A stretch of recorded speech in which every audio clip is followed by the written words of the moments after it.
Et avant de commencer ce journal, prudence sur les routes en ce début de matinée. Quelques flocons de neige sont tombés cette nuit par endroits sur la métropole lilloise. Et du verglas est annoncé également sur les routes. Les saleuses étaient de sortie jusqu'à tôt ce matin, alors prudence, je vous le rappelle, au volant. L'actualité ce matin, c'est la grève dans l'éducation nationale et les manifestations qui s'annoncent demain à Lille et un peu partout en France. En cause, les suppressions de postes prévues à la rentrée prochaine.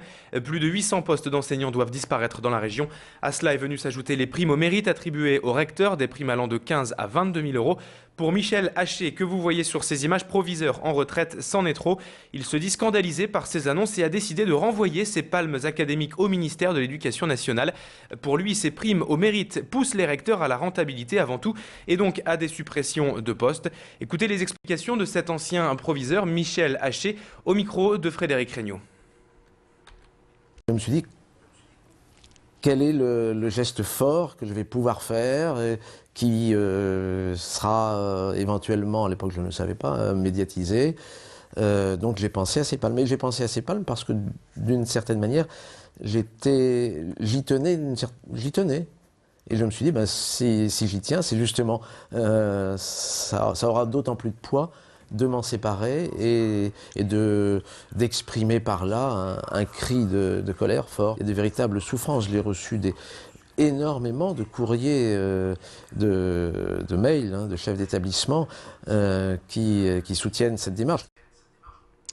Du nouveau et une première pour le centre hospitalier lillois Oscar Lambret. Depuis début janvier, l'hôpital est équipé d'un tout nouveau système de reconnaissance biométrique des patients admis en radiothérapie.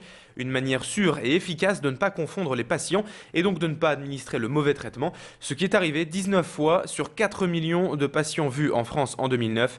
60 patients lillois ont accepté de tester le système cette année et donc laisser leur empreinte dans le fichier informatique. L'investissement est de 20 000 euros pour l'hôpital. Hélène Chaplet a rencontré le professeur Éric Lartigot, chef du département de radiothérapie de l'hôpital Oscar Lambret. Il nous explique l'intérêt de ce système biométrique. L'idée de la mise en place de la reconnaissance biométrique des patients, c'est en fait la fin d'un long parcours qui était celui de la mise en œuvre de procédures de qualité et de sécurité des soins au centre Oscar Lambret et plus précisément en radiothérapie. Ne pas bien identifier un patient, c'est rarissime, mais les conséquences peuvent être graves, peuvent être importantes. Donc cette notion d'identité, de sécurité autour de la reconnaissance du patient et de son identité, c'est un principe en médecine en général et en cancérologie en particulier très important. Nous devons bien reconnaître, bien identifier les patients. 2 semaines après l'enlèvement au Niger d'Antoine Deléaucourt et de Vincent Delory, les socialistes commencent à donner de la voix quant aux circonstances exactes de la mort des 2 jeunes Lincélois. Et après Martine Aubry, c'est au tour d'Yves Durand de réclamer toute la vérité à propos de l'affaire. Le député maire de l'Homme qui a interpellé le gouvernement en demandant à ne pas laisser de zone d'ombre ou d'imprécision par respect pour les familles. Hier, nous avons donc joint Yves Durand par téléphone. Écoutez-le. La transparence doit être de rigueur dans une affaire comme ça. C'est trop grave. On ne peut pas laisser les familles d'abord, auxquelles je pense d'abord, et ensuite l'ensemble de la population, l'ensemble des Français qui ont été tous choqués par cette affaire. On ne peut pas laisser le moindre début de doute. Or aujourd'hui, il persiste. Actualité judiciaire à présent dans ce journal en ce vendredi matin. Un juge de Béthune, Pierre Pichoff, a été entendu hier matin à Lille pour des soupçons de corruption. Il avait été mis en garde à vue mardi à la brigade financière de Lille, puis déféré hier matin devant le procureur de la République qui l'a mis en examen donc pour corruption, trafic d'influence et escroquerie. Ces accusations proviennent de 2 courriers anonymes dénonçant un comportement peu déontologique de la part d'un magistrat béthunois.